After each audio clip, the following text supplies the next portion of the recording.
இது ஸ்ரீ சிவசூர்யா ஜோதிட வித்யாலயம் வழங்கும் காலச்சக்கரம். இந்த பதிவில் நம்ம பார்க்க இருப்பது ஸ்திர ராசி. ஸ்திர ராசி பற்றி பார்ப்போம். போன பதிவில் நம்ம சரராசி பற்றி பார்த்தோம். சரராசி அப்படின்னா வீரம் என்று பொருள். இந்த பதிவில் ஸ்திர ராசி பற்றி பார்க்குறோம். ஸ்திர ராசி அப்படின்னா விவேகம் என்று பொருள்.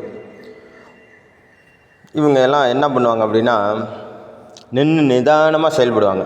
ஒவ்வொரு அடியையும் பார்த்து பார்த்து வைப்பாங்க. ஒவ்வொரு ஸ்டெப்பையும் பார்த்து பார்த்து வச்சு முன்னேறுவாங்க. நீடித்த ஆயுளையும் நிலையான பொருளாதாரத்தையும் பெறுவாங்க. இவங்க ஆரம்பத்தில் கொஞ்சம் சிரமப்படுவாங்க. பிற்காலத்தில் வசதி வாய்ப்பை பெற்றுருவாங்க. இவங்க வாழ்க்கையில் முன்னேறுவதற்கு கொஞ்சம் காலதாமதம் ஆனாலும் நீடித்து நிற்கும் முன்னேற்றம். இவங்களோட முன்னேற்றம், இவங்க சேர்க்கக்கூடிய செல்வம், புகழ், கீர்த்தி எல்லாமே நீடித்து நிற்கும். அது எதானாலும் சரிதான். எதிராளி சொல்கிறத உன்னிப்பாக உள்வாங்கிப்பாங்க.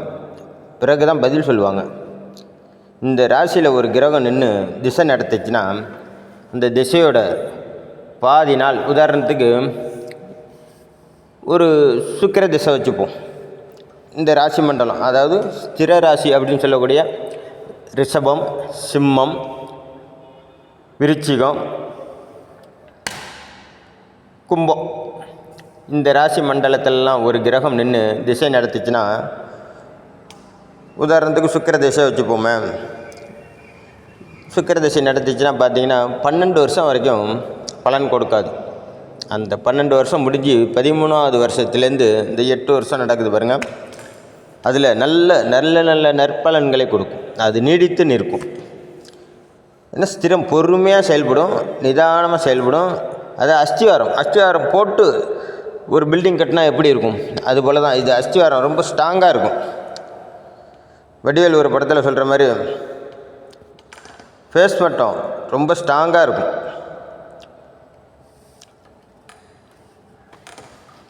அதே மாதிரி இவங்க ரொம்ப பொறுமைசாலிங்க. பொறுமையை கையாளக்கூடியவர்கள். எதையும் யோசித்து பதில் சொல்லக்கூடியவங்க. டக்குன்னு மூஞ்சில் அடிச்சிட்ட மாதிரி பேச மாட்டாங்க. நிதானமாக யோசித்து தான் செயல்படுவாங்க. இவங்களோட செயல்பாடு ரொம்ப புத்தி கூர்மையோடு இருக்கும், ஸ்திரத்தன்மையோடு இருக்கும். உங்களுக்கு இந்த மாதிரி ரிஷபம், சிம்மம், விருச்சிகம், கும்பம் இதெல்லாம் ஸ்திர ராசி. இந்த ராசியில் இந்த லக்கணத்தை நீங்கள் பெற்றிருந்தால் ரொம்ப சிறப்பாக இருக்கும் உங்களோடது. பாருங்கள். நன்றி, வணக்கம். நல்லதே நடக்கும். வாழ்க்கை